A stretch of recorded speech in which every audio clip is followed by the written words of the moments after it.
Hello!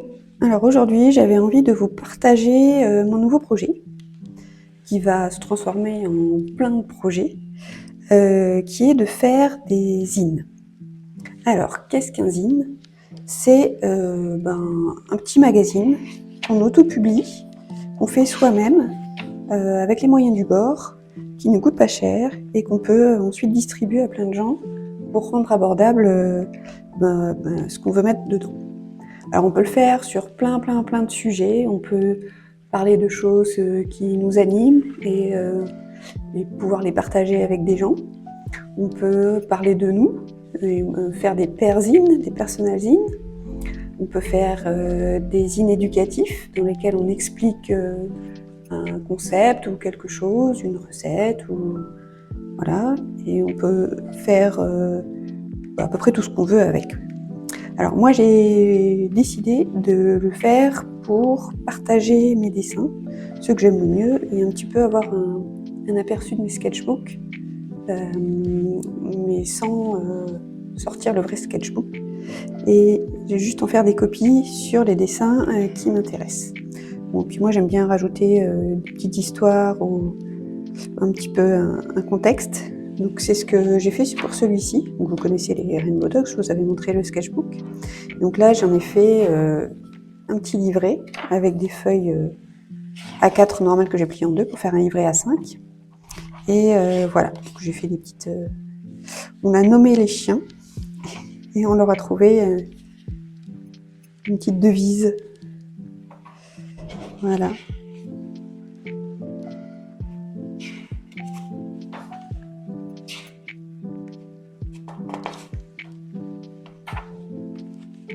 Donc voilà pour mon premier zine.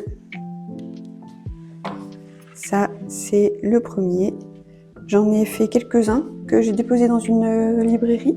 Et puis on va voir si ça intéresse les gens. Si c'est le cas, je le partagerai ailleurs. Je vais peut-être aussi les mettre sur Etsy et je vais voir si des gens veulent bien échanger leurs zines avec moi. Donc ça, c'est le premier. Et voilà, j'ai commencé à faire une série aussi sur mes paysages. Alors, je vais peut-être changer un peu le papier pour que ça rende un peu mieux au niveau des couleurs. Parce que là, c'est vraiment de l'impression sur papier 80 grammes normal. Mais pour ces choses-là, je vais peut-être augmenter la qualité du papier. Donc voilà, en tout cas, voilà ce que ça donne. Je peux partager mes petits paysages. Voilà, donc j'ai 3 volumes qui sont prévus sur ce style de zine. Donc ça, je trouve que ça rend bien. Là, c'est les ombres de la fenêtre. Voilà, un peu d'urban sketching. Voilà. Donc j'ai prévu d'en faire 3 volumes. Je vais déjà voir si je peux trouver du papier un peu de meilleure qualité pour imprimer les 2 autres volumes.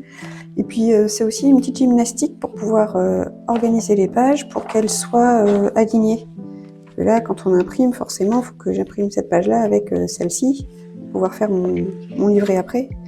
Donc il y a une petite gymnastique pour pouvoir imprimer les pages correctement pour qu'elles puissent se faire face et avoir une double page comme ça. C'est pareil, hein, au milieu, c'est le milieu du sketchbook, donc ça un peu pareil. Voilà.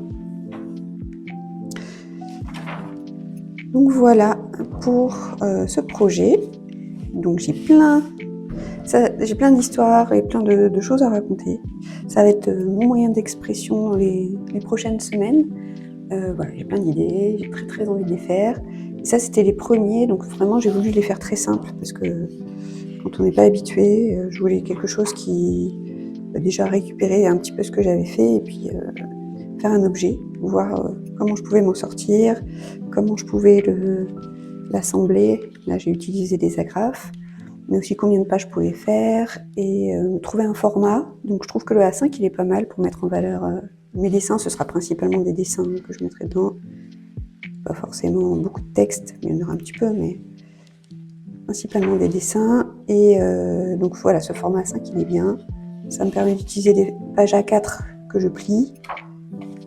Et voilà.